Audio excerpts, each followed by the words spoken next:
नमस्कार, मैं Snehal Sanjay Rao the talk India में आपका स्वागत करती हूँ।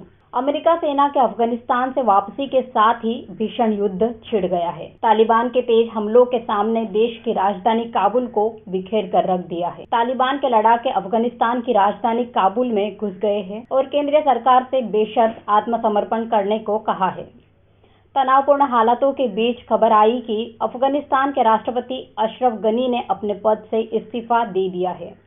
बताया जा रहा है कि अफगान सरकार द्वारा तालिबान को दिए गए प्रस्ताव सत्ता साझा करने का ऑफर तालिबान ने ठुकरा दिया है और राष्ट्रपति गनी को बाहर का रास्ता दिखाया है। राष्ट्रपति पद से इस्तीफा देने के साथ ही गनी ने काबुल छोड़ दिया है। वहीं अफगानिस्तान के उपराष्ट्रपति वीपी अमरुल्लाह सालेह ने कहा कि वो अपने देश को छोड़कर कहीं बाहर नहीं जाएंगे। अफगानिस्तान में तालिबान नई सरकार बनाने जा रहा है। ऐसे में सवाल है कि अफगानिस्तान का अगला राष्ट्रपति कौन होगा। इसे लेकर अब्दुल गनी बरादर उर्फ मुल्ला बरादर का नाम सबसे आगे है।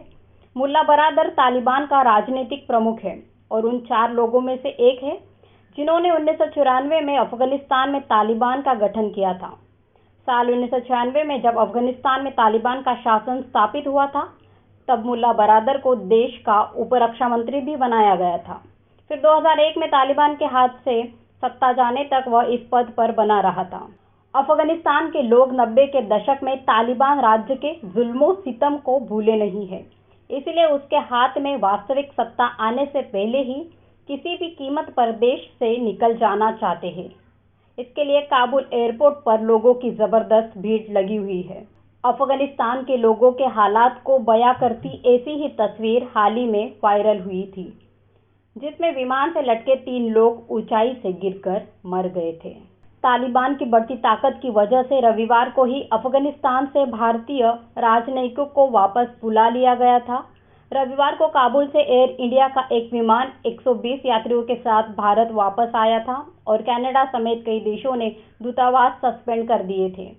मंगलवार को चली 24 घंटे से अधिक की बातचीत के बाद भारत ने भारतीय वायुसेना के C-17 भारी भरकम विमान का उपयोग करके काबुल से राजनयिकों, अधिकारियों और पत्रकारों के दूसरे बैच को निकालने में कामयाबी हासिल की है। वायुसेना के विमान ने हामिद करज़ई हवाई अड्डे से काबुल समय के करीब 8 बजे से ATC पर अमेरिकी बलों की मदद से उड़ान भरी।